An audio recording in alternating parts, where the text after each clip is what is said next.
Baik, Alhamdulillah kita punya penceramah utama Al-Fadhil Ustaz Haryanto telah pun sampai.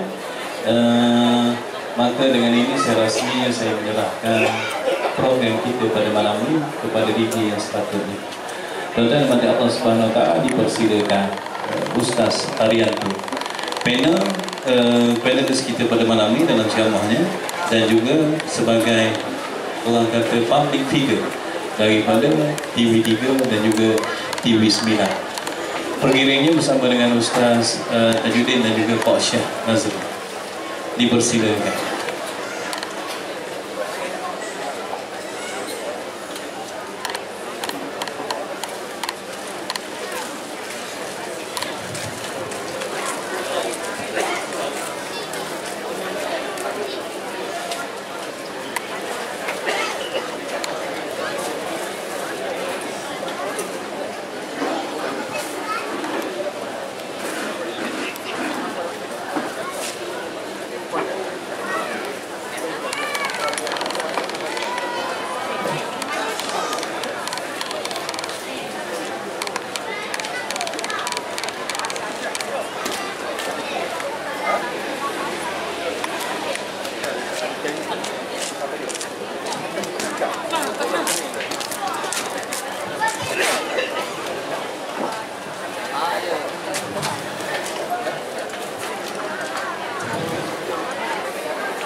Baik, tuan-tuan dan mati Allah Subhanahu Wa Taala, saya sambung sikit lagi tugas saya pada malam ini sebelum saya berpindah tempat.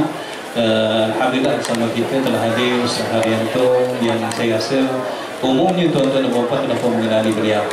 Jadi saya sebagai pendiri majlis sementara sebelum saya mengambil tempat saya, tuan-tuan dan mati Allah, insya-Allah pada malam ini kuliah yang akan disampaikan, ceramah yang akan disampaikan adalah tentang tajuk infak dan juga infak dan sedekah kekuatan umat Islam. Kalau kita nak ceritakan sedikit sebanyak pun tuan-tuan mungkin dah tak sabar menunggu Ustaz Haryanto untuk menyampaikan ceramahnya. Jadi sementara dia menunggu, sementara dia menyediakan teksnya dan sementara dia menyediakan apa yang patut, saya sebagai orang kata pendiri majlis sementara waktu. Dan tuan-tuan dan puan-puan mati Allah, ibu bapa kepada pelajar Sri Tafiz Al-Bana, sedikit pengumuman. Hari esok cuti. Hari esok cuti. Sebab kita punya pelajar telah pun bersungguh-sungguh selama 2 hari dan malam ni mereka pun terpaksa balik dewan.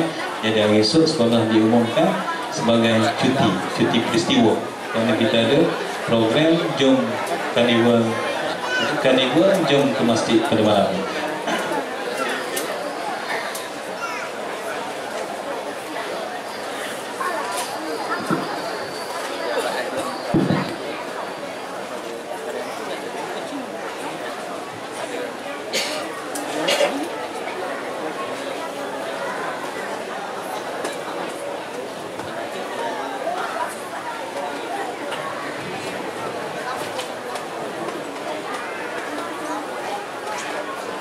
Baik, tuan-tuan dan puan-puan yang dirahmati Allah, tanpa meninggalkan masa lagi, saya menyerahkan majlis pada malam ini kepada tetamu yang kita tunggu-tunggu, Ustaz Haryanto. Dipersilakan dengan segala hormatnya dengan tajuk infak dan sedekah, kepentingannya kepada institusi Islam. Assalamualaikum warahmatullahi taala wabarakatuh. Bismillahirrahmanirrahim. Assalamualaikum warahmatullahi wabarakatuh. Cinta doa. Waalaikumsalam. Assalamualaikum warahmatullahi wabarakatuh. Alhamdulillah rabbil alamin. Wa bihi nasta'in ala umuri dunya waddin. Wassalatu wassalamu ala rasulihil amin wa ala alihi wa ashabihi wa tabi'in wa tabi'in wa tabi'ina lahum bi ihsanin ila yaumiddin. Qala rabbi shrah li sadri wa yassir li amri wa ahlul 'uqdatam min lisani yafqahu qawli. Subhanaka la ilma lana illa ma 'allamtana innaka antal alimul hakim. Wala hawla wala quwwata illa billahil aliyil azim. Allahumma faqihna fid din wa 'allimna ta'wil, amma ba'd. Terima kasih kepada fadil pengacara majlis, dihormati yang berhormat yang dihormati Datuk Haji Cik Rosli bin Cik Muhammad, dihormati Datuk Syahrdin Yusof, khususnya Datuk Zulkarni bin Abu Bakar, ngurus bank Islam, ngurus bank rakyat, ngurus bank, ngurus tabung haji Tuan Haji Adam, khususnya pengurusi dan ahli tuan kuasa Masjid Sultan Ahmad Shah, ahli lembaga pengarah Hafiz Al-Banna, para asatizah, tuan guru, tuan-tuan muslimin dan muslimat hadirin yang dirahmati Allah sekalian. Alhamdulillah, pertamanya kita mendapatkan syukur kepada Allah SWT. Pada malam yang bahagia ini kita dapat bersama-sama berhimpun dan berkumpul di dataran masjid ini. Saya rasa sejak dari awal tadi bagai-bagai acara yang telah dilakukan, dan sekiranya saya dipahamkan program ini sempena untuk mengumpul dana Mahtafiz Al-Banna yang katanya jumlah sebanyak 6.6 juta. Ini barangkali insyaAllah malam ni 6 juta dapat lagu. Macam boleh tak? Alhamdulillah. Saya berbalik daripada Singapura, tuan-tuan. Saya berceramah di Tampines, sebuah kawasan perumahan, dan semasa ceramah itu juga diisytiharkan pada masa yang sama oleh pengurusi masjid bahawa Masjid Al-Istiqamah, masjid di kawasan perumahan Tampines itu akan dirobohkan. Main dia buat announcement lah. Dia kata masjid kita akan dirobohkan. Kita memerlukan belanja masjid itu disebut lebih kurang dalam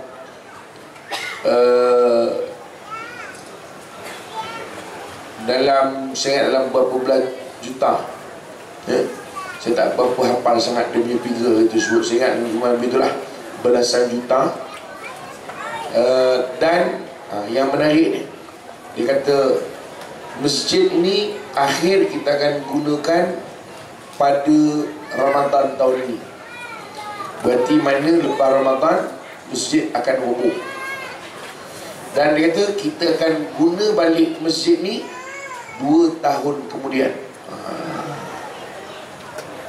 Saya lepas pengurusi masjid itu beri taklimat, dia duduk sebelah saya tanya dia. Saya kata, tuan, berapa juta dah kumpul? Dia kata, kita belum start tabung lagi, Ustaz. Malam ni baru nak buka meja. Tuan-tuan, masjid nak roboh dah, duit tak ada lagi, tapi dia beritahu 2 tahun lagi masjid siap. Cuba kalau kita di Malaysia ni cuba roboh masjid, agak-agak berapa tahun pula siap. Sebenarnya begitulah keadaan di Singapura.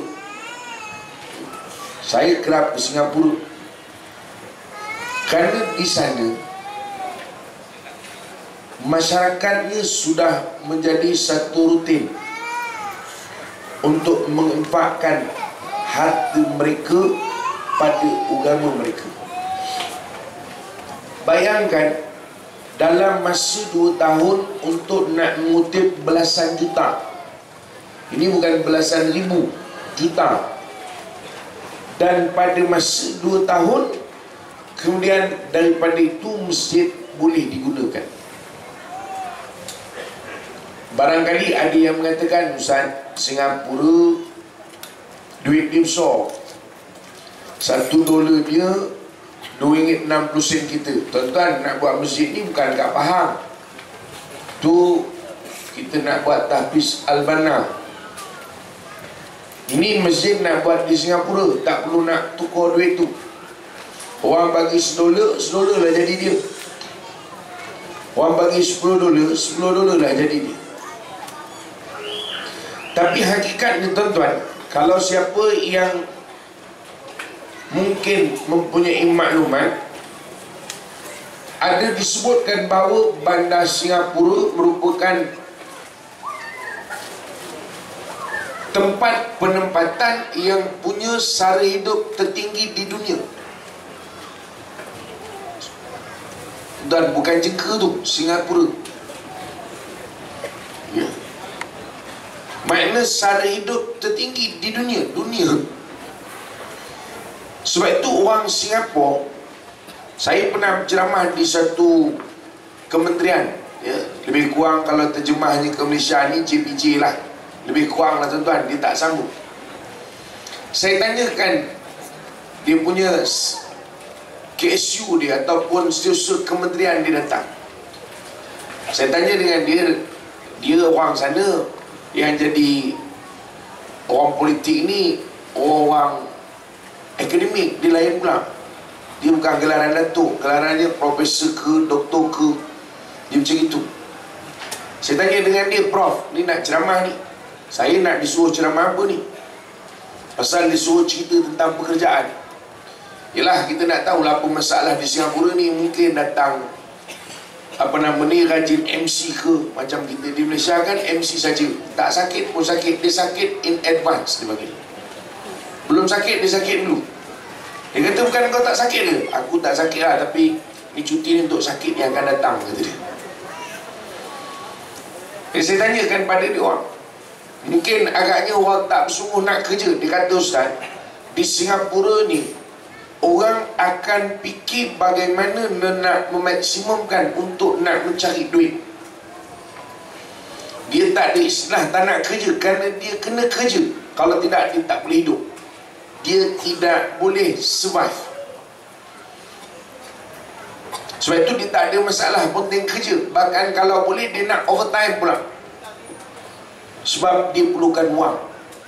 Nak ceritanya tuan-tuan bahawa di sana desakan hidup yang terlalu tinggi menyebabkan orang terpaksa sungguh-sungguh untuk bekerja. Artinya, kalau dia punya wang, dia perlu untuk menggunakan bagi menyara kehidupan. Kerana kehidupan itu memerlukan saraan yang tinggi. Itu di Singapura. Tapi itu satu contoh tadi yang saya sebut tadi. Bukan, saya terperanjat pasal 2 tahun tiba-tiba masjid nak siap. Saya terlibat dengan pecah tanah masjid di Putra Heights, ya, Putra Heights ni jalan nak pergi KLIA. Kalau tuan-tuan nak ke KLIA, tuan-tuan lalu Putra Heights. Harga masjid itu 25 juta, ya, 25 juta. Dia ada kompleks dia nak buat. Dia terpaksa tunggu. Kalau mengikut announcement daripada wakil sultan, masjid tu terpaksa tunggu RMK lagi 2 RMK ke depan. Sekarang RMK berapa? Kalau kata sekarang RMK 10, saya ni tak ngapal tuan, saya bukan orang politik. Kalau kata ni RMK 10, dia kena tunggu RMK 12. Satu RMK 5 tahun, 2 RMK 10 tahun. Maknanya nak menunggukan bahagian untuk dia dapat bantuan 10 tahun lagi.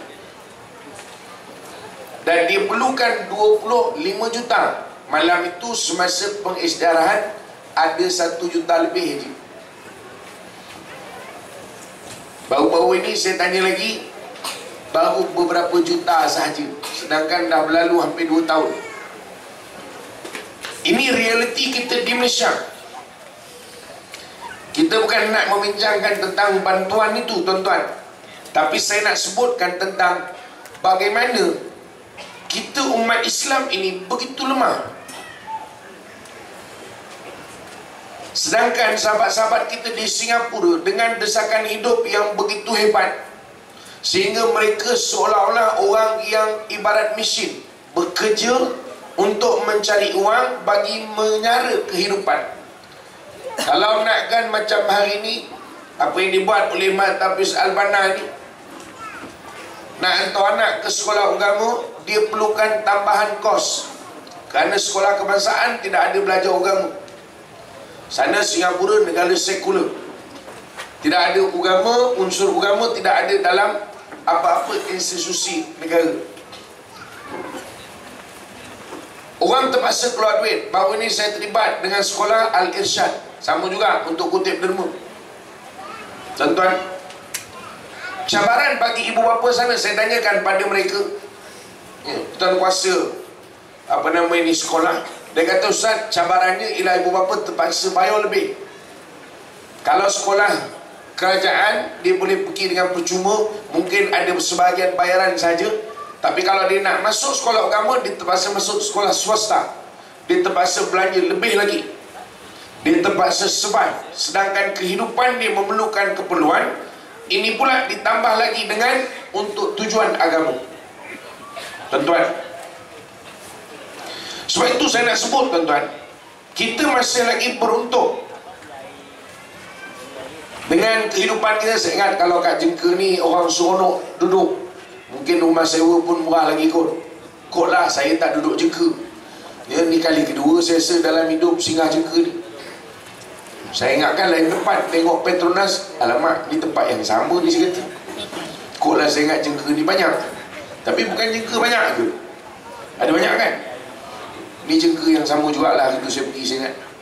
Cuma hari tu saya rasa saya pergi ke Dataran Jam tu, ya, yang ini pergi di masjid ni. Tuan-tuan, ada satu masjid di Queenstown di Singapura, dia buat renovation.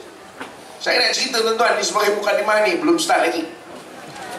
Belum nak buka, tuan-tuan punya, nak mengajak tuan-tuan melihat. Kita nak tengok dulu.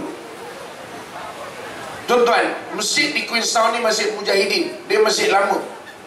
Jadi oleh kerana masjid lama, untuk naik ke tingkat atas kena naik tangga 3 tingkat, tapi jin je dekat atas, sebab orang tak nak naik. Jadi dia terpaksa renovate untuk buat masjid tadi, untuk diperbaharui, bagi nampak cantik sikit. Maka dia renovate lah, dia adakan lift. Lift, tuan-tuan, dalam masjid, ya, lift. Main kita sampai kesudah naik tangga. Saya pergi tahun itu bulan 10 kalau tak silap saya. Dia perlukan lebih kurang 2.3 juta dolar Singapura, Sing dolar, 2.3 juta. Saya pergi bulan 10, kemudian dijemput lagi, tuan-tuan, pada bulan 3 untuk datang ceramah. Masjid siap, hanya beberapa wayar saja belum sambung dengan lampu. Oh kak, macam ada harapan. Tuan-tuan bayangkan, hanya beberapa bulan mereka berjaya siapkan. Ada orang kata, Ustaz, dia orang kan Singapura, dia ada tabungan duit setiap bulan. Bawa tenang, saya nak beritahu orang Jengka ni, duit tabungan dia orang potong setiap bulan sejak zaman Lee Kuan Yew tu. Zaman Lee Kuan Yew, tuan-tuan, ni nak cerita sikit. Ya, tak apa, tuan, kita ambil pelajaran daripada orang sebelah kita. Zaman Lee Kuan Yew, ini ada rakaman, tak masuk Singapura saya kan. Tak, saya nak cerita begini. Tabungan tu yang orang potong setiap bulan tu, yang mengasaskan dia Lee Kuan Yew. Tuan-tuan jangan tak tahu pula. Lee Kuan Yew yang asaskan. Tahu kenapa dia asaskan? Ketika mana Singapura nak mula membangun, Singapura terpaksa mengambil kampung-kampung yang ada untuk dijadikan apa dia panggil ini, perumahan-perumahan yang tersusun, ataupun kawasan-kawasan yang tertentu, perindustrian dan sebagainya. Jadi bila diambil, masjid-masjid dirobohkan sama. Bukan masjid saja, kuil Hindu, kuil Buddha, gereja Kristian, semua dirobohkan sama. Yang jadi masalah, selang beberapa lama apabila dipindahkan, gereja dah naik siap, kuil dah naik siap, kuil Hindu dah naik siap, tapi masjid belum siap-siap. Ni tuan-tuan, saya tak ingatlah zaman tu, ya. Tapi diceritakan, saya tanyakan asal usul tabung yang diorang bayar setiap bulan tu, dipotong gaji. Akhirnya Lee Kuan Yew dia bagi cadangan, dia kata buat satu tabung untuk simpanan orang Islam. Siapa-siapa boleh potong ikut suka dia lah. Dia lebih kurang macam potong KWSP lah tuan-tuan. Potong, kemudian masuk tabung tu dan guna untuk umat Islam. Dan akhirnya tuan-tuan, tabung tu berjaya lah, sampai hari ni dipotong. Cuma saya nak beritahu orang jeka ni, untuk pembinaan renovation sekolah agama, mereka tidak mengambil 10 sen pun daripada tabung tu. Tetapi mereka himpunkan daripada masyarakat mereka sendiri. Masyarakat Islam di sana tak ramai. Saya kira jengka lagi ramai kot daripada orang Singapura. Tapi mereka berjaya mengutip jutaan dolar Singapura dalam tempoh yang singkat. Dan saya nak beritahu dengan tuan-tuan, ketika mana masjid sebahagiannya melakukan renovation, pada masa yang sama saya percaya lebih daripada 5 masjid juga yang pada masa yang sama mengumpulkan dana untuk membuat renovation. Tuan-tuan bayangkan, Singapura ni tuan-tuan, hujung ke hujung 45 minit je.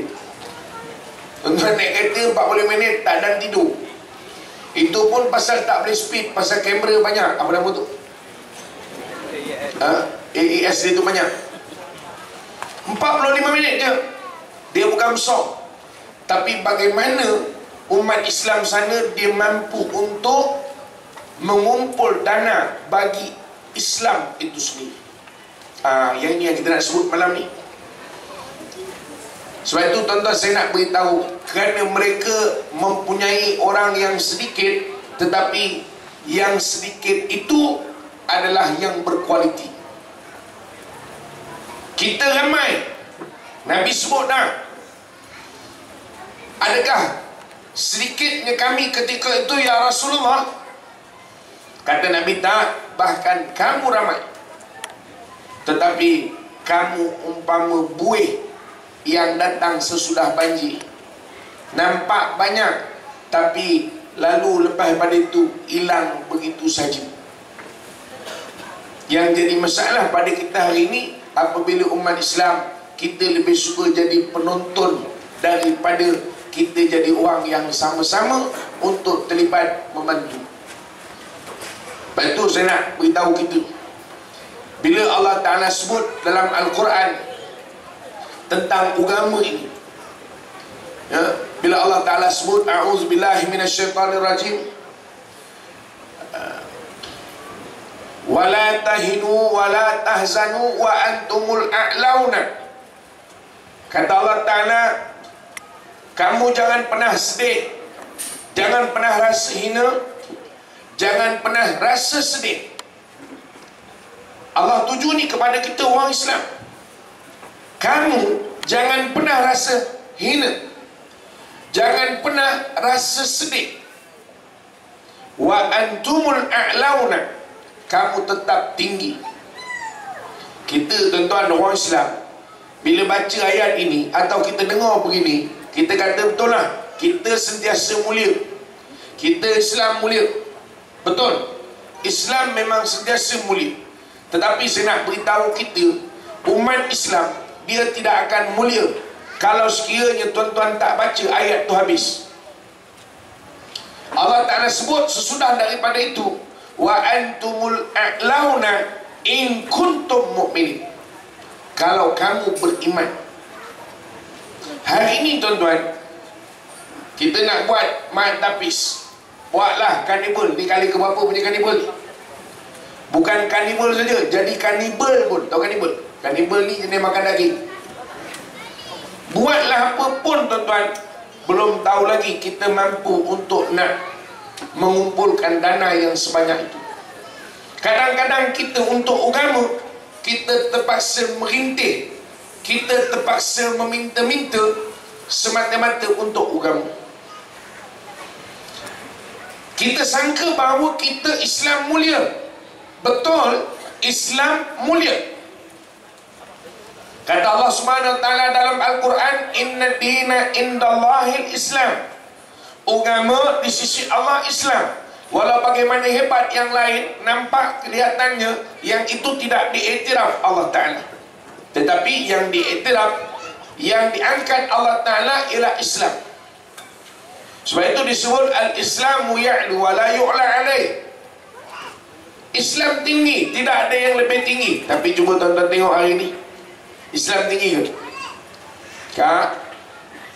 Oh makcik, menong kenapa? Kita bangga jadi Islam, kita sekadar bangga, tapi apakah Islam bang tinggi? Saya baru ini berbual dengan sahabat saya, Ustaz Husni Abdul Rahman. Saya ingat tuan-tuan pun kenal, Ustaz ni rajin keluar di televisyen. Ustaz Husni ni dia dengan Pusat Pungutan Zakat Wilayah Persekutuan. Kami pun rajin program dengan PPZ. Satu hari dia bersama dengan grup PPZ pergi menyantuni golongan gelandangan. Tuan-tuan, kalau di Kuala Lumpur jangan main-main. Orang jengka ni pun tak macam itu lagi. Di Kuala Lumpur kan, anak 4 orang tapi duduk bawah jambatan. Yang canggih tu dia boleh hidup berjiran tu. Yang ini anak 4, ni anak 3, ni anak 2, bawah jambatan. Kalau hari hujan lebat, air naik. Bila hujan, air surut, hujan berhenti, air surut. Yang anak 4, anak 3, anak 2 dah tak nampak dah. Hanyut belaka. Tu, dia duduk di bawah jambatan tu, di Sungai Kelang tu. Jambatan tu, sungai yang ada di Kuala Lumpur, Sungai Kelang tu. Dia duduk di situ. Tapi yang canggih tu, bawah jambatan pun anak 4, confuse kita. Tapi dia hidup berjiran tu. Hidup berjiran. Tahulah macam mana dia orang pandai. Yelah, kata orang tu pandai-pandai sendirilah, ya tak? Saya kata dengan dia, Ustaz, untung entah Ustaz dapat sama-sama bawa makanan pergi bagi saudara kita gelandangan ni.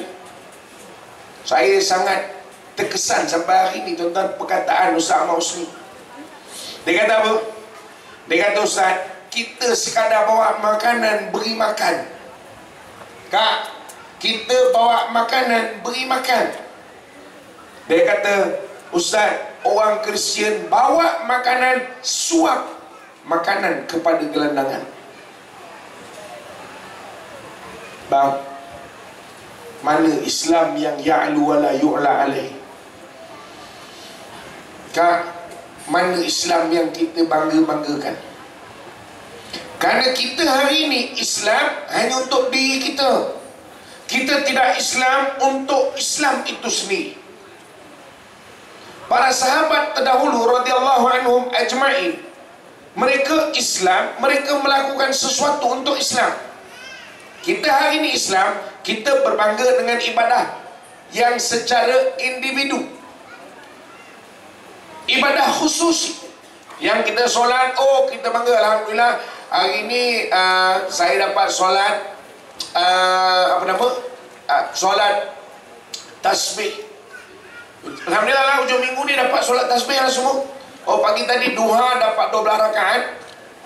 Itu yang kita hitung. Lagi kalau ke Mekah, hari-hari dia catat, hari ini 5 juta 500,000 kali 27, 48 juta, pahala 96 juta. Nak keluar pada Mekah, kira balik, seluruhnya ada 148.5 bilion. Itu kerja dia.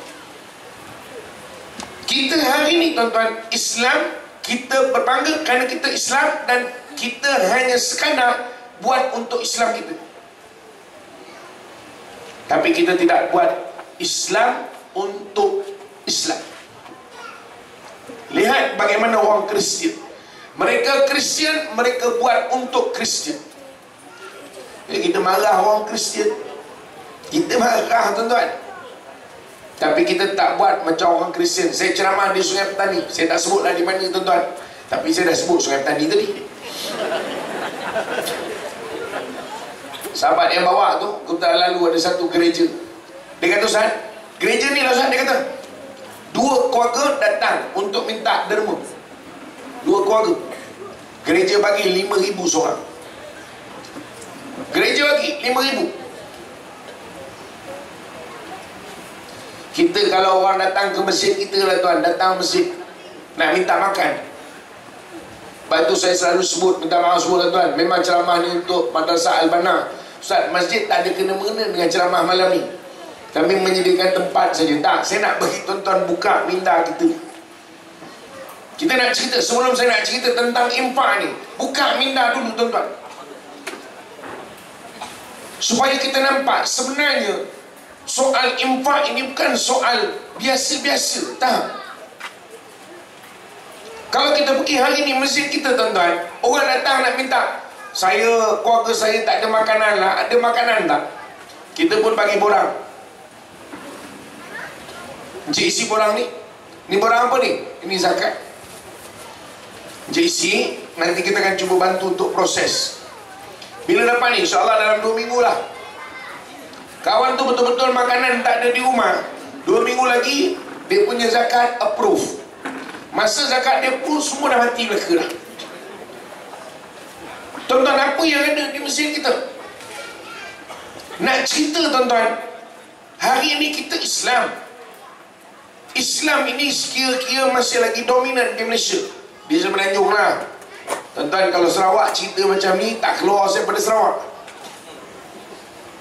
Sarawak tak boleh cerita macam ni tuan-tuan. Tak ada. Bercerita tentang untuk Islam menguasai, tak ada. Tuan-tuan kena ingat, Sarawak Dayak dia kuat.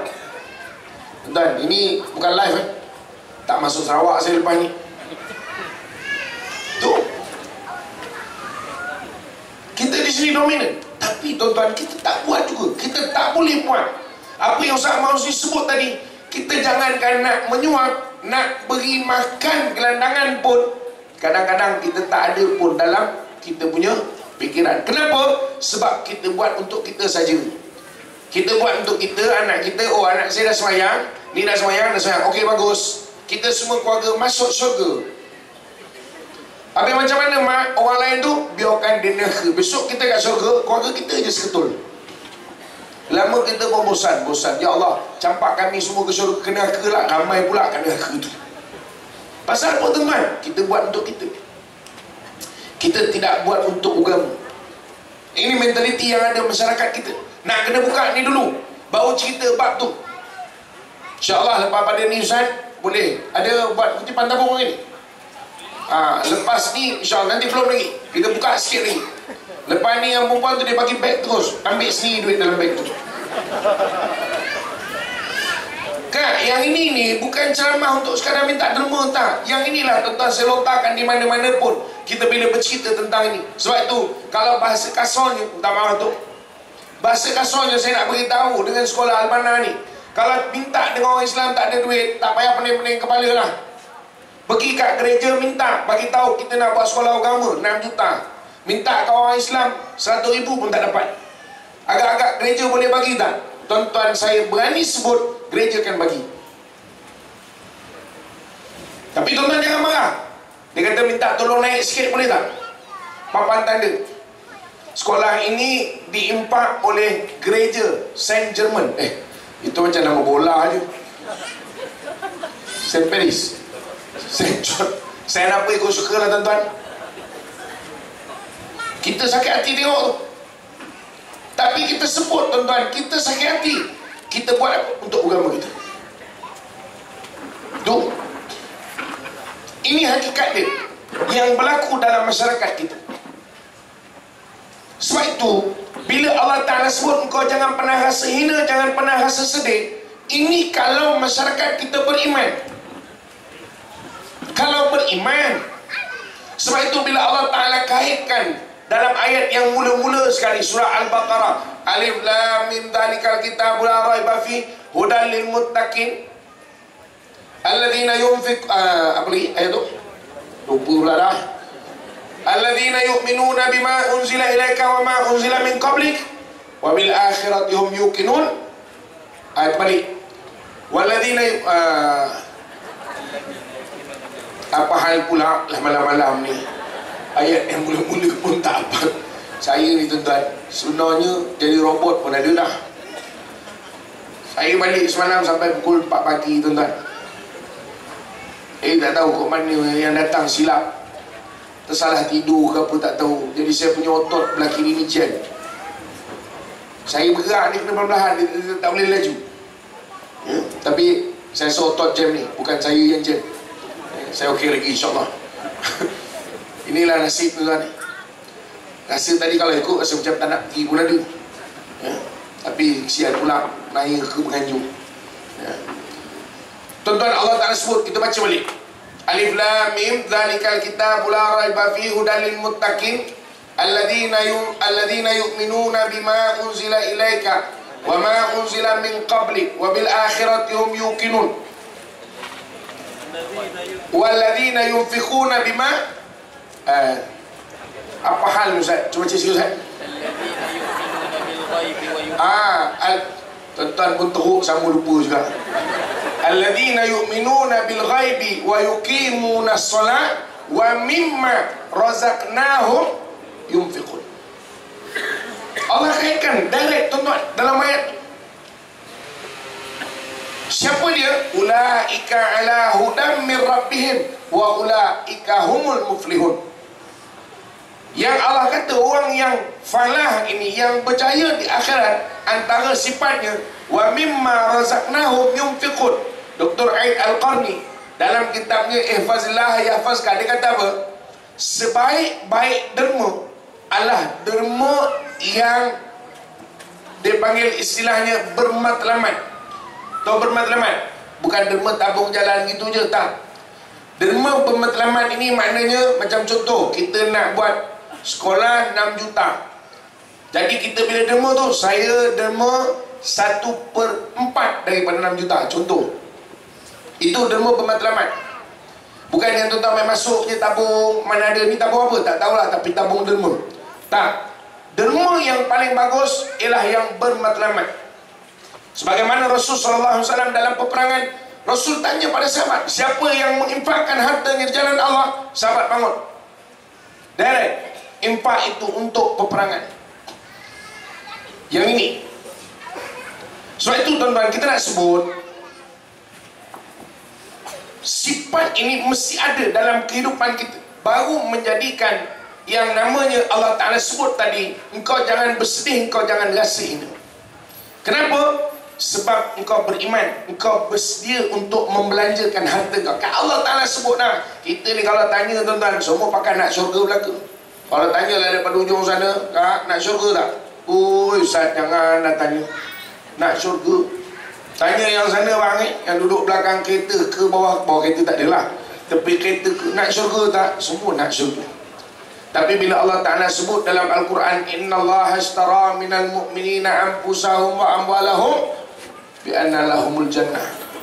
Allah nak jual beli dengan kita dengan syurga. Tentang syurga kita minta memang betul lah, minta disuruh. Bahkan minta tu disuruh syurga yang tertinggi. Tapi Allah sebut dalam Quran, aku nak jual beli dengan kau syurga, kau nak beli tak? Aku nak jual beli syurga dengan kau nak beli tak? Sebab itu syurga tuan-tuan ada nilaian dia. Kita bercerita hari ni tuan-tuan, kaitan dia dengan tadi itu. Sebab itu bila kita tengok bagaimana orang-orang yang terawal, mereka yakin sungguh-sungguh. Mereka yakin kalau aku mati, aku syahid, aku akan ke syurga. Kalau aku belanjakan harta aku akan ke syurga. Sebab itu bila Allah Ta'ala sebut, kau jangan pernah rasa hina, jangan pernah rasa sedih, engkau akan sentiasa tinggi. Kenapa? Kalau kau beriman. Sebab kita yakin. Ini konsep dia. Sebab itu yang pertama saya nak beritahu, kita umat Islam, kita kena pegang ini konsep. Bagaimana Islam tinggi? Islam tinggi apabila Islam memiliki umat yang sedia untuk membelanjakan ataupun yang bersedia meletakkan kehidupannya untuk agama. Ini, dan saya kira tuan-tuan yang datang ni, ini sebahagian. Yang kedua, yang tadi kita cerita tentang bahawa keadaan agama ni dia tidak akan jadi hebat, tuan-tuan. Sebab itu Rasul SAW, kalau kita tengok umat yang zaman terawal, ini umat yang paling hebat. Kata Nabi, khairul qurun qarni, kurun yang terbaik itu kurun aku. Kenapa? Sebab Rasul SAW berjaya mendidik para sahabat, masyarakat ketika itu.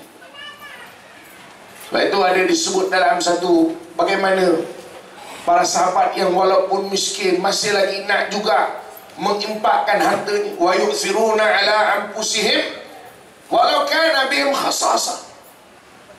Rasul kata, siapa yang nak menjadikan tetamu aku ni, siapa yang nak memberi makan kepada tetamu aku ni, sahabat kata, ya Rasul aku. Sahabat, tuan-tuan, dia tidak pernah teragak-agak. Pasal apa? Tuan-tuan, dia balik soal yang kita sebut tadi. Apabila dia benar-benar yakin, pasal dia in kuntum mu'minin, tu ada pada dia. Rasul dah masukkan tu dulu. Beriman tu yakin. Beriman ni, tuan-tuan, bukan soal iman. Saya beriman, saya Islam, bukan itu. Yakin sungguh-sungguh, ya Allah, aku nak syurga-Mu, ya Allah. Aku nak apa saja yang aku boleh buat untuk nak sampai kepada syurga. Kita kadang-kadang kita nak tengok, tuan-tuan, berapa ramai kita, berapa kuat kita semayang. Bang, berapa kuat kita semayang? Berapa kuat? Siapa yang semayang 2 hari-hari 12 rakaat? Kita biasa hari kerja je sibuk nak 12 rakaat, kan? Masuk kerja, lepas tu sibuk semayang 12 rakaat, terus sampai tengah hari. Tengah hari terus keluar makan, kuliah zuhur, terus sampai petang. Sampai petang balik kuliah zuhur, terus panjikat balik. Itu memang kita suka lah. Tapi kalau hari cuti, tak ada harapan. Lepas itu ada orang tanya saya, dia kata, Ustaz, apa hukum? Dia kata, majikan yang tak membenarkan pekerjanya solat sunat duha. Saya kata, hukumnya pekerja wajib ikut. Ustaz pun sama juga, kata dia. Saya pula dia marah. Dia tanya kita hukum. Saya katakan, kalau majikan tidak membenarkan kita solat sunat duha, solat sunat duha tu hukumnya sunat. Majikan membayar kita gaji, memberikan kita amanah, itu hukumnya wajib untuk kita sempurnakan. Apabila bertembung di antara sunat dengan yang wajib, dulukan yang wajib. Ustaz, bukankah ini sengaja suatu agenda Yahudi? Banyaklah kau punya Yahudi. Kadang kita tanya dengan dia, minta maaf tuan-tuan, kata, Kak, hari cuti berapa rakaat Kak buat? Hari cuti Ustaz, kadang-kadang banyak penduduk kahwin, tak sempat. Oh, pandai. Bila hari cuti, hari kau sendiri milik, kau duduk di rumah, kau tak semayang duha pun. Tapi bila kat pejabat, kau pergi ke semayang duha, tak keluar-keluar pula tu. Dia punya duha tu sampai habis waktu duha. Ini kadang-kadang masyarakat kita. Tuan-tuan, kita cari apa yang kita boleh buat. Apa yang kita boleh buat. Sebab itu kita umat zaman sekarang tak macam zaman dulu. Dia berkira, mengadu pada Rasulullah, ya Rasul, orang-orang kaya semayang, kami semayang. Ya Rasul, orang kaya berpuasa, kami puasa. Ya Rasul, orang kaya bersedekah, kami tak ada duit nak sedekah. Mengadu tu. Berapa ramai yang mengadu? Lantak kalau saya bayang lah. Kita tak ada sibuk, tuan-tuan. Kita tak macam orang dulu berebut-rebut. Dia dengki tengok orang lain buat baik. Kita ni, tuan-tuan, sebab itu umat akhir-akhir ni, Allah, Nabi SAW gambarkan kita umpama buih. Buih ni makna tak ada nilai. Kalau air tu memang ada nilai, wujud. Tapi kalau buih, dia tidak ada nilai.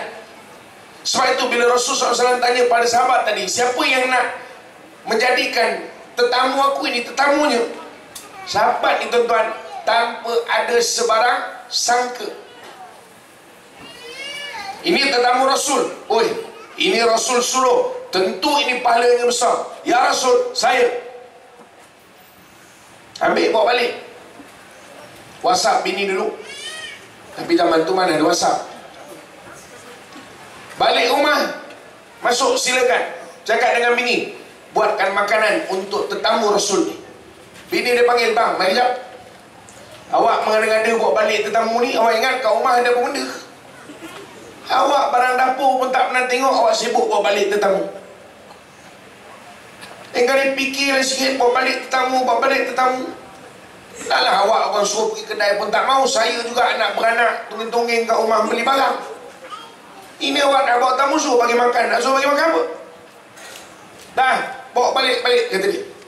Itu bukan isteri sahabat Rasul tadi. Tu bang, isteri kita.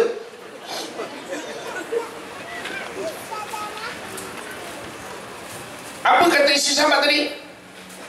Rumah kita tidak ada makanan, melainkan makanan untuk anak-anak kita saja. Kata sahabat ni tadi, kau tidurkan anak-anak kita, buatkan makanan itu untuk tetamu Rasul sallallahu alaihi wasallam. Jam tuan-tuan, ada harapan. Bang. Oh bang. Tak, orang jengka ni termenung je, kenapa ni? Ngeri saya menengok. Tuan-tuan, saya nak sebut ini bukan kita tuan-tuan, ni kita sama. Saya bukan cakap ni tuan-tuan, ni kita. Hari ni tuan-tuan, kita nak syurga, kita nak syurga. Kita tidak ada jalan pintas sebagaimana zaman awal dulu. Tak ada. Zaman awal dulu mereka banyak jalan pintas. Rasul SAW senang untuk nak pointed orang. Kata Rasul, ini ahli syurga, ini ahli syurga. Kata Rasul, ini ahli syurga. Sahabat kata, ya Rasul, jadikan aku ahli syurga, engkau ahli syurga. Senang. Hari ini tuan-tuan, kita belum tahu lagi. Kita belum tahu lagi. Yang datang ke masjid sampai tengah malam macam gini, tersadai-sadai dah anak-anak kita tu, tuan-tuan tengok. Belum tahu lagi kita ke syurga. Sebab itu saya nak beritahu, kita hari ini takkan sampai tahap hebat tadi, melainkan kita berjaya sebagaimana para sahabat, orang-orang yang terawal dahulu, mereka sampai ke tahap mereka menyediakan kehidupan mereka untuk agama mereka. Maka sebab itu mereka bersedia walaupun terpaksa mengorbankan keperluan mereka. Wa yusiruna ala anfusihim walau kana bihim khasasah. Mereka walaupun terpaksa korbankan diri mereka, mereka sanggup. Tu. Ini tuan-tuan, prinsipnya dalam konteks kehidupan kita. Tuan-tuan sekalian, saya sebelum nak lancarkan tabung yang disebut tadi untuk Madrasah Al-Banna, saya kira tuan-tuan, saya datang sini bukan sekadar dipanggil apa, upahan bagi pihak Madrasah Al-Banna, nak menstreskan tuan-tuan, kok mana pun mesti keluar juga duit malam ni, bawa bertenang tuan-tuan. Tadi saya beritahu dengan tuan-tuan, tajuk yang mana saya tengok tajuknya lain, lepas tu tadi tajuk lain. Sahabat yang kita tadi, Ustaz, tajuknya apa yang disebut tadi itulah. Sebab itu tajuk pun saya tak dah hafal. Tapi yang saya sebut ni tuan-tuan, ini jugalah yang saya sebut di mana-mana pun. Benda yang sama. Sebab kelemahan kita tuan-tuan, apabila kita tidak boleh nak menyediakan diri kita, kehidupan kita untuk agama kita. Sebab itu bila Allah Ta'ala sebut, saya nak beritahu ni orang jengka ni jengka berapa? Jengka ni ada berapa banyak jengka? Oh, ni jengka pusat. Jengka kaki. Allah Ta'ala sebutkan dalam Quran, lan tanalul birra hatta tunfiqu mimma tuhibbun. Belum lagi engkau sampai tahap baik, kata Allah Ta'ala. Kita kadang-kadang rasa baik kan? Macam baiklah kita bang, subuh pun ke masjid, lah ada borak dua lagi bini. Baiklah kita, lorong ni kita je yang baik, kata dia. Allah sebutkan, ni bukan saya sebut ni. Kalau saya sebut mungkin saja nak kona ayat, nak bagi tuan-tuan derma juga, tak. Allah kata, lan tanalul birra, engkau belum sampai. Lan ni kalau orang mengaji bahasa Arab, engkau takkan sampailah, you never, ever, forever. Understand? Saya minta maaf tuan, malam macam orang putih sikit. Engkau takkan sampai kepada kebaikan, atau engkau tidak cecah yang namanya kebaikan, walaupun kau buatlah apa benda sekalipun. tapi kau belum sampai bersedia untuk memberikan apa yang kau sayang, apa yang kau sayang, apa yang kau suka, engkau belum sampai tahap kepada kebaikan. Oh kak, tidur ke? Nak tanya sikit lah. Agak-agak cincin yang ada kat jari kita tu, kak, oh kak, dah tak ada orang pula dah ke? Agak-agak cincin kat jari kita tu, akak sayang ke tidak? Kak, sayang ke tidak? Kalau tak sayang, tak apa, nanti Allah ambil kejap lagi. Dia mungkin tercecik ke, tak sayang kan? Sayang ke tak sayang? Sayang. Allah katakan, kau belum sampai tahap baik, melainkan kau boleh beri yang kau sayang. Dan itu bukan saya sebut, tuan-tuan, itu ayat Quran tu. Betul bang? Belum lagi dikira kau baik, melainkan kau sanggup memberikan apa yang kau sayang. Lepas itu dia kata, memberi ni tuan-tuan, masa kita tengah sibuk nak bercita-cita jadi kaya, itu masa terbaik nak memberi. Masa tengah mengimpun, berapa duit kita bang? Lagi RM10, 4 juta. Masa itu yang paling bagus sedekah. Tapi kalau berapa duit kita bang? InsyaAllah lah, kalau orang semua bayar hutang ada RM10. Mana duit pun tak ada lagi, semua dekat orang Melaka. Itu memang tahu. Tuan-tuan, sebab itu Allah sebut, kau belum sampai lagi tahap kebaikan, melainkan kau beri yang kau sayang. Tapi saya rasa gini je lah tuan-tuan, ya. Sebenarnya kita ni tuan-tuan, saya nak beritahu, memang patut pun kita beri. Betul bang? Maksud saya beri tu apa? Pertama, yang kita sayang itu satu. Itu nak tunjuk pada Allah, ya Allah aku sayang sangat. Ya Allah sayang duit ni, kita bagi. Ya Allah sayang cincin, cincin sayang tu, kita bagi. Betul. Tapi satu perkara lain tuan-tuan, bila Nabi Allah SWT sebut lagi dalam ayat yang lain, khuz min amwalihim sadaqatan tutahhiruhum wa tuzakkihim biha. Ambillah harta mereka, ambillah harta mereka. Tujuannya apakah? Sebagai sedekah. Ayat ni sebagai ulama menjadikan dia sebagai perintah wajibnya zakat, tapi dia juga sebagai umumnya bersedekah. Allah kata ambil daripada harta mereka itu sedekah. Tujuannya apakah? Ni nak cerita, nak relate tu kak, supaya kak kita jangan pernah rasa rugi. Kenapa? Sebab Allah kata tutahhiruhum wa tuzakkihim biha, untuk nak membersihkan dan menyucikan jiwa mereka dengan sedekah tadi. Saya kata apa tuan-tuan? Saya tak nak bincang bab menyuci jiwa tu. Saya nak cerita tentang tutahhiruhum tu. Saya nak tanya orang jengka ni tuan-tuan, siapa berani angkat tangan bahawa duit yang dia ada solid halal? Saya Ustaz, kerja halal, gaji sendiri, baik. Siapa berani kata kerja dia solid halal? Oh saya kerja cikgu Ustaz. Okay fine. Siapa berani angkat tangan? Tuan-tuan, saya berani sebut zaman sekarang tak ada siapa boleh mendabik dada. Saya bekerja 8 jam untuk dibayar gaji, dan 8 jam saya memang tumpu pada pekerjaan. No. Saya ceramah tuan-tuan dekat pejabat-pejabat ni, naik letih lah. Betul. Benda yang sama je cakap. Tu, minta maaf sebut. Sebab itu tuan-tuan, kita orang Islam ni ada satu sisi. Kita sedekah kadang-kadang bukan kerana kau nak. Kita sedekah bukan pasal dia nak, tapi sedekah pasal nak membersihkan diri kita. Betul kah? Kita jadi cikgu lah, kata jadi cikgu, masuk sekolah 7.30. Ok fine, 7.30 kita masuk sekolah. Kita dibayar gaji 8 jam untuk bekerja. Hari tu kita ada kelas 2 je, 2 waktu je. Mengarut cikgu kelas 2 waktu. Hari tu 6 waktu lah, 6 waktu. Lagi 8 waktu kau buat apa? Contoh, kau buat apa? Kau main handphone, WhatsApp, feeling blessed.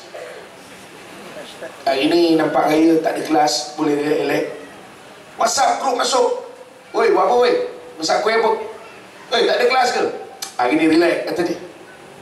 Tuan-tuan, Siapa berani jamin bahawa dia kerja 8 jam dan dia tak buat benda lain? Kalau orang mokok tak payah angkat tangan, confirm kurang 8 jam. Mokok satu mokok berapa? Sebatang berapa? Habis. Minit. Sebatang. Tuan-tuan ni orangnya ke memang tak mokok ke? Tak faham. Bukan saya nak condemn orang mokok. Saya nak sebut ni, bang, kenapa kita nak bagi? Tadi saya dah sebut di awal dah, tuan-tuan. Ini soal haibah agama kita. Tapi pada masa yang sama, dia juga berkait dengan diri kita. Sebab itu, orang yang tak nak memberi, mungkin dia merasa sombong bahawa dia tidak perlu untuk membersihkan diri dia. Dia tidak perlu membersihkan harta dia. Sedangkan tuan-tuan, saya kata, kenapa saya kata zaman ni? Sebab kalau zaman dulu, kita kerja sendiri, kambing kita punya, rumput pun rumput kita. Dulu, bagi makan kambing, suka dia lah, dia tak nak bangun kambing, dia lapor. Hari ni tuan-tuan, kita bekerja makan gaji. Kita bekerja makan gaji. Apabila kita bekerja makan gaji, kita terkait dengan hak orang lain. Yes. Itu belum lagi tuan-tuan, kerja kita kadang-kadang terkait dengan yang haram. Bagaimana kita nak membersihkan harta kita?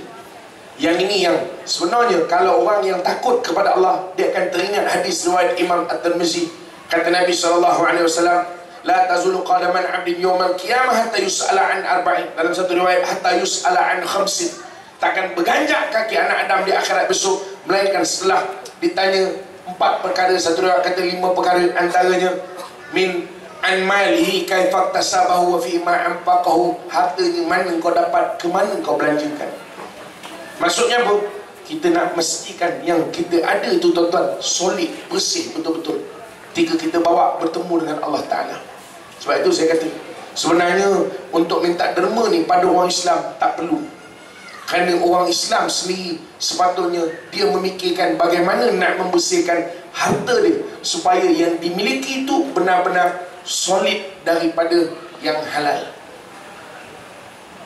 Cerita dia itulah, tuan-tuan. Apa pun penganjur kata tadi, disuruh war-warkan untuk kutipan derma pada malam ni. Jadi saya pun dengan ini menyuruh sudah ada. Jadi dengan ini saya juga mengisytiharkan esok puasa. Lain pula peristiharan ni. Saya mewawarkan tuan-tuan untuk derma ataupun infak bagi tabung pembinaan Madrasah Al-Banah di Jengka ini. Saya tak tahu kat mana sekolahnya, tapi kat sini lah kot, takkan ke Australia pula. Jadi tuan-tuan, siapa yang ada bawa duit, bawa bagilah. Kalau tuan-tuan tak ada bawa RM10, tak apa. Tak boleh bagi RM10, tuan-tuan bagilah RM50. Bagilah berapa yang tuan-tuan. Tuan-tuan yang pakai karung warna oranye, ada juga orang tak ada kerja ni. Kan? Kita isytihar untuk kutipan, dia duduk relax, kita kutip juga, bawa balik. Ada juga hantu, betul-betul. Ada tuan-tuan, ada. Jadi siapa yang nak menginfak, tuan-tuan tengok pada karung warna oranye. Karung warna oranye. Tuan-tuan jangan balik dulu, melainkan tuan-tuan dah bagi. Kita nak tengok malam ni berapa cincin kita dapat. Kita nak tengok orang perempuan Jengka ni, dia termasuk tak dalam ayat tadi. Kalau masuk, rugilah saya kerana tidak memperistrikan wanita Jengka. Tu kan, kita tengoklah tuan-tuan. Makcik tak payah seseluk beg tu, makcik bagi dengan beg-beg tu, nanti diorang pilih sendiri duit-duit tu. Dia bagi je beg, nanti diorang ada bahagian untuk memilih mana yang nak diimpakkan.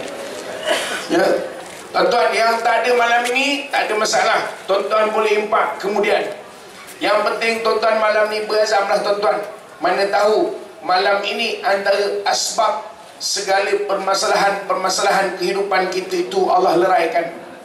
Sebab itu jangan pandang, dikatakan tuan-tuan, jangan pandang kecilnya sesuatu amalan, kerana khawatir rahmat Allah itu ada pada amalan yang kita pandang kecil tadi.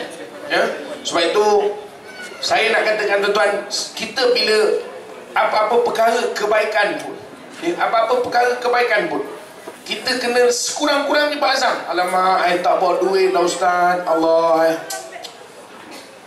Tak apalah, nanti saya bagi kemudian boleh Ustaz. Kalaupun lepas tu dia lupa, memang dia lupa. Tuan-tuan, dah 18 kali ceramah macam ni dia pergi, dia tak bawa duit, lepas tu dia berazam dan 18 kali juga dia lupa. Allah beri dia pahala. Betul. Tapi tuan-tuan jangan bawa modal lah, ya. Bawa modal pula, kata lupa lah, kata dia lupa. Tapi saya kata tadi tuan-tuan, kita sekurang-kurangnya berniat. Saya sebut tuan-tuan, yang ini betul. Ini bukan sekadar nak beri supaya tuan-tuan menderma, tuan-tuan bersedekah, tak. Saya kata tuan-tuan, kita tak tahu tuan-tuan masa bila amalan kita ni diterima Allah Ta'ala. Tahu ke kak? Bila kak? Tak tahu. Dan kita tak tahu tuan-tuan amalan mana yang jadi asbab rahmat Allah turun. Allah sengaja buat begitu dalam kehidupan kita. Kalau tidak, akhirnya kita akan memilih-milih dan kita akan jadi munafik. Kalau disebutkan setiap hari Rabu bagi bulan Februari, itu masa amalan diterima, masa amalan kita itu menjadi asbab rahmat Allah turun. Orang takkan buat amalan melainkan hari Rabu. Untuk derma, Sabtu pukul 8 pagi sampai pukul 1 petang saja. Itu waktu derma diterima. Tuan-tuan akan derma tak hari lain?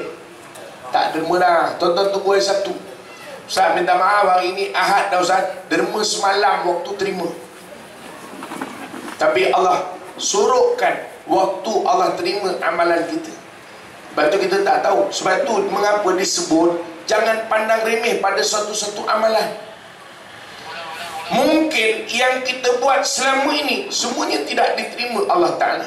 Mungkin. Tapi malam ini tuan-tuan, kadang-kadang kita terfikir, ya Allah, bagi juga lah RM1 yang ada ni, bagi. Contoh tuan-tuan, saya kata, ni nak cerita tentang orang memandang pada setiap peluang kebaikannya bahawa dia menyangkakan bahawa disitulah rahmat Allah. Kadang-kadang orang ini tuan-tuan, dia dapatkan itu. Betul. Sebab itu kita jangan pandang remeh sesuatu amalan. Saya nak beritahu kita, umat Islam diajarkan sentiasa fastabiqul khairat. Itu yang dipanggil fastabiqul khairat. Dia sentiasa berlumba. Lumba tu kan pergi berlari. Ke mana ni? Fastabiqul khairat, lari. Tak, itu lari daripada dia nak bagi duit tabung. Fastabiqul khairat, mana sentiasa lumba. Ada ruang untuk buat kebaikan, dia akan buat. Kenapa? Kerana dia akan sangka bahawa inilah masa Allah Subhanahu Wa Taala menerima amalan dia. Sebab kita tak boleh confidence kan? Tak boleh. Tak boleh confidence. Walaupun tuan-tuan bangun pukul 3 pagi. Walaupun bangun pukul 3 pagi, kan ada satu hadis Nabi SAW, saya dah sebut dalam Al-Azkar baru ni, mungkin akan diterangkan, akan disiap pada minggu depan pun, ya, dalam rakaman TV Al-Hijrah. Saya lupa nama lelaki yang disebut oleh Rasulullah SAW. Tuan-tuan, dia ni kata Nabi SAW, dia ni kerjanya memberi makan orang, membersihkan jalan daripada halangan, menyambungkan silaturahim. Tetapi tuan-tuan, kata Nabi SAW, sepanjang hidup dia tidak pernah memohonkan keampunan daripada Allah. Orang ini, dia kata Nabi SAW, orang ini dia berada dalam kerugian. InsyaAllah tuan-tuan, saya minggu depan akan disiarkan untuk rakaman Cerita Ilmu yang baru ni saya rakamkan. Dalam kitab Al-Azkar, tuan-tuan ada buku, tuan-tuan buka kitab Al-Azkar dalam bab dalam bab kematian, ya, di hujung sekali sebelum masuk tajuk yang baru. Dalam bab kematian di hujung sekali Nabi ceritakan, cuma saya lupa nama lelaki yang Nabi sebutkan. Nabi kata apa? Dia ni orang yang menyambung silaturahim. Maknanya dia ni tak suka kelahi. Dia akan sapa orang, baik dengan orang. Pendek kata, kalau tanya dalam kampung tu, nama Kak Pah, orang kenal. Kak Pah mana? Kak Pah kuih apam, kata dia. Pasal Kak Pah ni rajin buat kuih apam. Oi, bagus dia tu, ya Allah. Satu kampung kenal dia. Contoh, nak cerita ni, Nabi sebut tentang laki-laki ni menghubungkan silaturahim. Nabi cerita tentang laki-laki ni memberi makan pada orang. Nabi ceritakan tentang laki-laki ni kerjanya apa? Membersihkan jalan daripada halangan-halangan. Tapi Nabi sebut dia rugi. Kenapa dia rugi bang? Nabi kata, kerana dia sepanjang hidupnya tidak pernah memohonkan keampunan kepada Allah Ta'ala. Kenapa? Kadang-kadang kan kita begitu. Sebab itu nak cerita ni tuan-tuan, dia tidak, dia kerana dia sangka, oh saya amalan banyak dah, kata dia. Kita kan banyak sedekah. Tiba malam ni, alah semalam Ustaz baru bagi tahfiz. Bang, saya nak beritahu, Allah suruhkan redha daripada amalan kita. Allah suruhkan, kita tak tahu mana amalan yang Allah redha. Tu. Sebab itu kita nak bercerita tentang bahawa kadang-kadang ada orang, dia sangka satu-satu amalan tu dia remehkan. Ni tak payah, tadi dah buat dah, kata dia. Kita khawatir kalau yang kita tinggalkan itulah yang ada redha Allah Subhanahu wa Ta'ala. Sebab itu kita kena pegang prinsip fastabiqul khairat tadi. Berlumba-lumba untuk kebaikan. Lumba-lumba. Oh, saya tak boleh buat inilah. Apa saya boleh buat? Saya tak boleh buat begini. Saya tak boleh bagi banyak, tapi saya nak tolong kutipkan. Dia bagi tahu kawan-kawan lain. Ada sekolah nak. Siapa-siapa yang nak infak, aku dulukan. Kau bayar duit kat aku. Yang ini maksud. Yang ini tuan-tuan, kita nak sebut sikit lah berkaitan dengan apa yang kita buat. Dan saya tuan-tuan, sikit saya nak sambung. Jam dah 10.43 dah tuan-tuan. Patut kita berhenti 10.30. Boleh lagi ke? Boleh. Saya belum start lagi ni tuan-tuan. Belum lagi.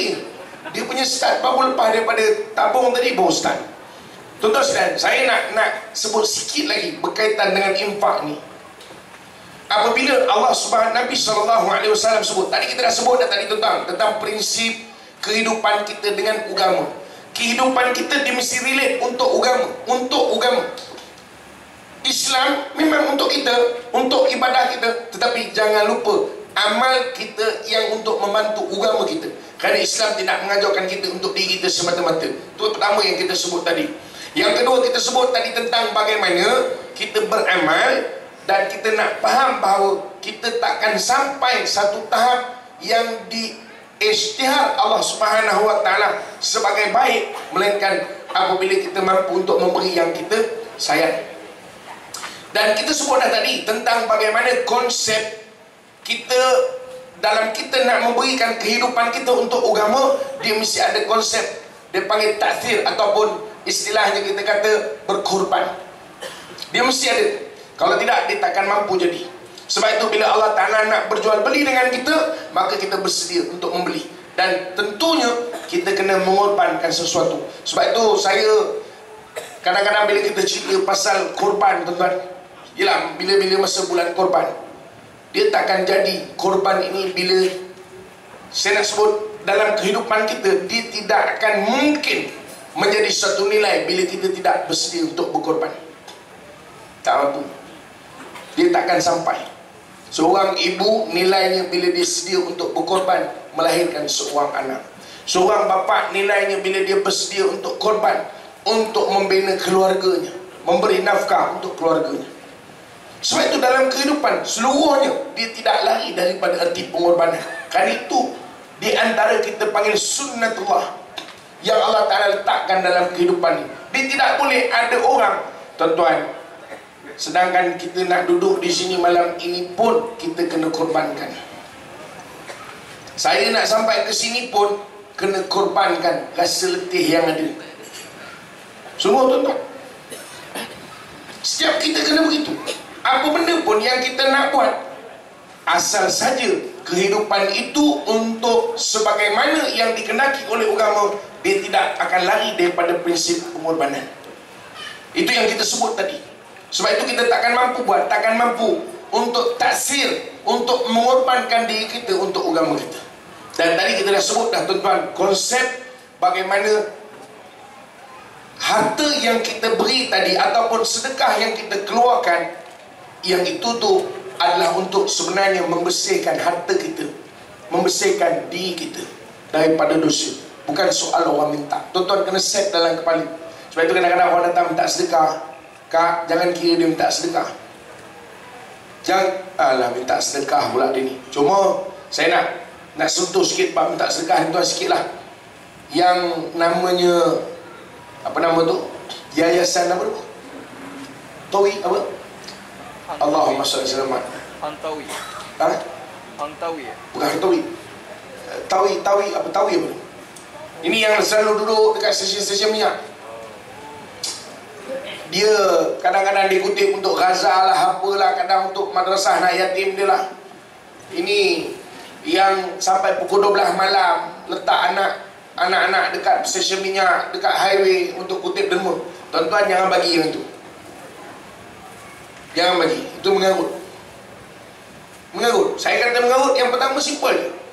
Mana punya agama ajar supaya anak-anak kita letakkan pukul 12 malam seorang perempuan dekat tengah-tengah highway. Anak-anak seorang-seorang dia, perempuan pula tu. Yang itu dah terang-terang menyalahi syarat tu sendiri. Salah. Konsep tu salah. Itu ignore. Tapi kadang-kadang saya nak bagi tahu. Kadang-kadang orang datang minta sedekah, orang buta. Kadang kita tak perasan Allah hantar dia untuk nak bersihkan diri kita, bang. Betul? Betul. Kita kadang tak perasan. Sebab itu saya kata tadi, kita kena pegang prinsip-prinsip ni dalam konteks kehidupan kita supaya kita tahu nilai ni. Sebab itu kita sebut sedekah ni bukan sebab orang minta, tapi sebab kita nak memberi, kerana nak membersihkan harta kita. Nak membersihkan harta kita. Dan saya nak sebut di hujung ni, tuan-tuan, bahawa kehidupan kita akan sampai ke satu tahap penghujung. Tidak ada orang yang akan terus-terusan hidup. Sebab itu bila Allah Ta'ala sebut dalam Al-Quran, a'udzubillahi minasyaitanir rajim, alladzi khalaqal mauta wal hayata liyabluwakum ayyukum ahsanu amala.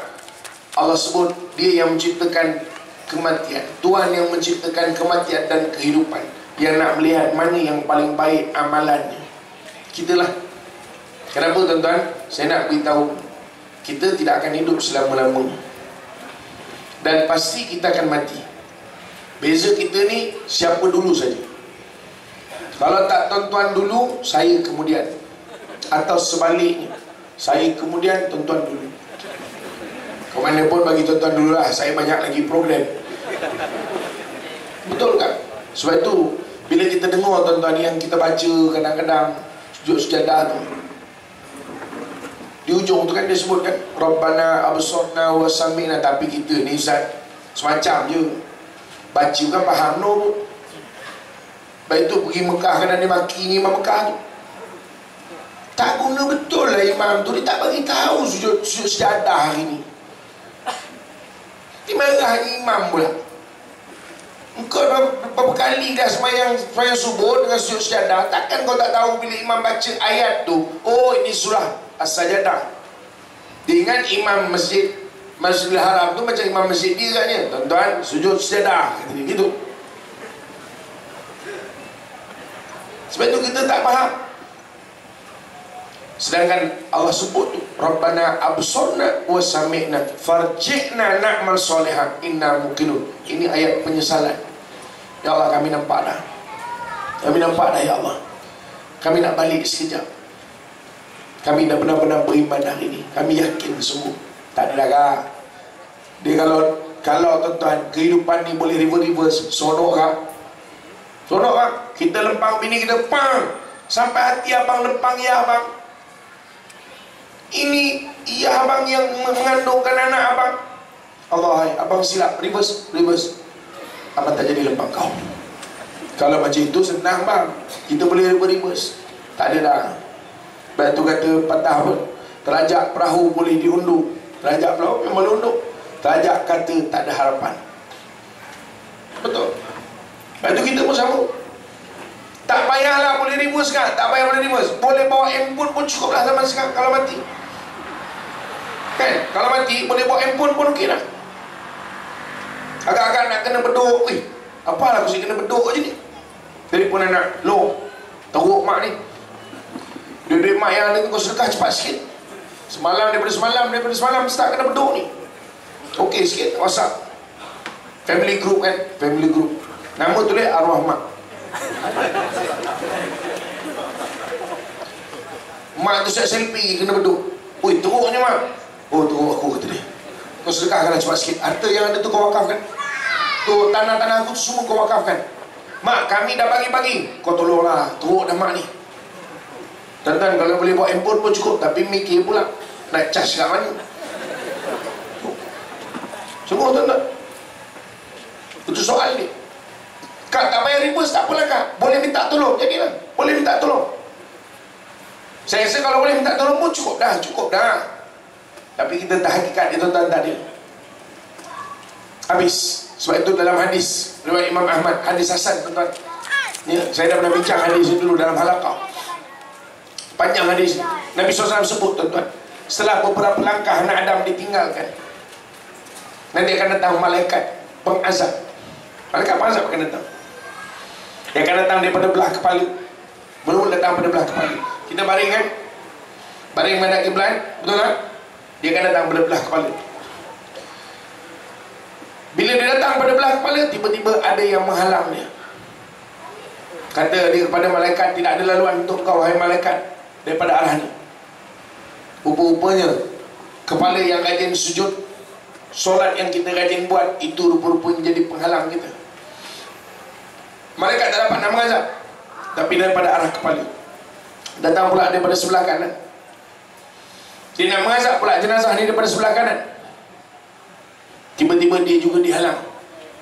Dia kata tidak ada laluan untuk kau daripada sebelah sini, ikut jalan lain. Rupa-rupanya tuan-tuan, puasa yang kita buat itu jadi penghalang. Tak ada. Malaikat tak boleh nak menghampiri jenazah tadi, nak mengazab jenazah tadi. Malaikat gagal. Datang pula daripada sebelah kiri. Bila dia nak dekat saja dengan jenazah tadi, tiba-tiba ada juga yang menghalang. Dia kata tidak ada laluan untuk kau daripada sebelah sini. Rupa-rupanya itu zakat dan sedekah yang kita bagi. Hanya ada satu lagi jalan untuk malaikat mengazab jenazah ni, daripada sebelah kaki. Apabila dia datang saja, tiba-tiba daripada sebelah kaki juga ada yang menghalang malaikat ini daripada mendekati jenazah.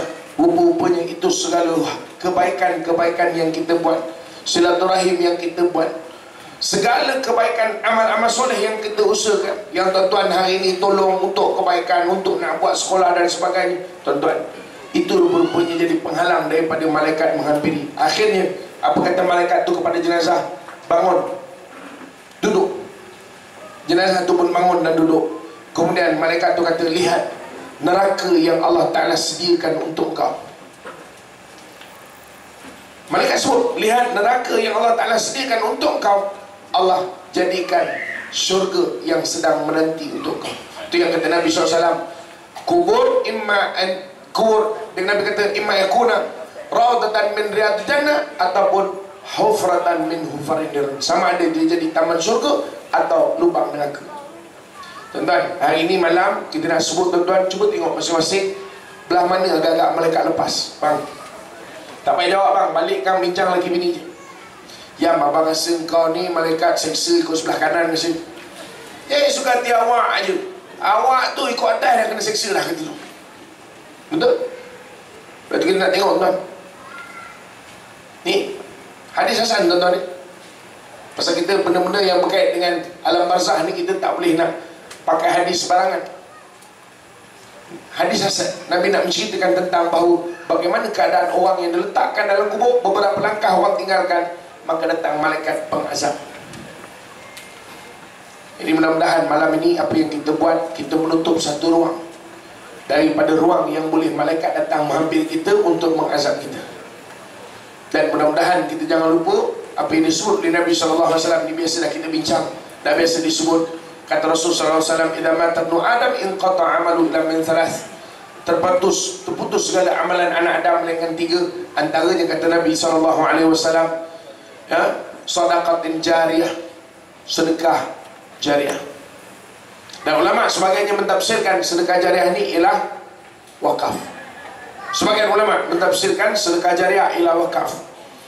Sebagiannya mengatakan dia seluruh sedekah itu dikira jariyatan, yang mengalir sentiasa, yang kita akan dapat ganjaran pahalanya di sisi Allah Subhanahu wa Ta'ala. Tuan-tuan sekalian, saya rasa saya tak ada nak panjangkan perbincangan kita malam ni. 4 minit lagi pukul 11. eloklah kita berhenti. Kalau tidak nanti orang tanya pukul berapa habis, 11 lebih. Jadi kalau yang ini tuan-tuan, pukul berapa habis? Sebelum pukul 11. Kan? Eloklah jawapan yang itu sebelum pukul 11, walaupun 4 minit dia lagi. Jadi tuan-tuan sekalian, mudah-mudahan apa yang kita kongsikan pada malam ini ya ada manfaat untuk saya dan juga tuan-tuan sekalian. Mudah-mudahan dapat kita manfaatkan dalam kehidupan. Tapi saya suka di hujung ni tuan-tuan, saya nak highlightkan balik yang lebih besar lagi selain daripada yang kita kata sedekah untuk kita jaga lingkungan kita nanti ketika berada di barzah, lain daripada untuk membersihkan harta kita. Yang paling besar sekali ialah apabila kita menyediakan kehidupan kita untuk agama kita. Yang ini yang sangat besar, dan ini yang paling banyak hilang di akhir zaman. Kerana masing-masing hanya menyediakan kehidupan untuk kehidupan dia semata-mata, dan dia meninggalkan soal agamanya di belakang. Jadi mudah-mudahan apa yang kita kongsikan bermanfaat, dan terima kasih kepada pihak penganjur. Mudah-mudahan apa yang tuan-tuan dermakan, yang tuan-tuan sedekahkan, diberkati oleh Allah Subhanahu wa taala. Wallahu a'lam. Aqulu qali hadza, astaghfirullahalazim li wa lakum. Assalamualaikum warahmatullahi wabarakatuh. Waalaikumsalam warahmatullahi wabarakatuh. Baik, tanpa untuk memanjangkan lagi majlis kita pada malam ini, yang pertamanya saya mengucapkan ribuan terima kasih di atas pengisian yang hebat oleh Al-Fadhil Ustaz Arianto. Jadi seterusnya saya menyebut Yang Hormat Datuk Syahrudin diiringi oleh Al-Fadhil Ustaz Eri Rosyairi untuk menyerahkan sedikit jenda mata kepada Al-Fadhil Ustaz.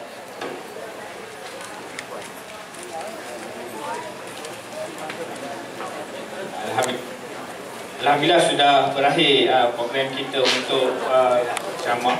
Jadi selepas ni tuan-tuan jangan terus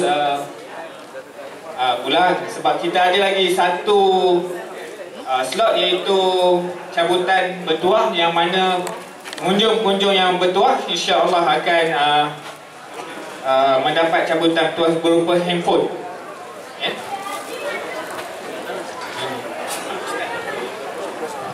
Okey, kita juga ada satu lagi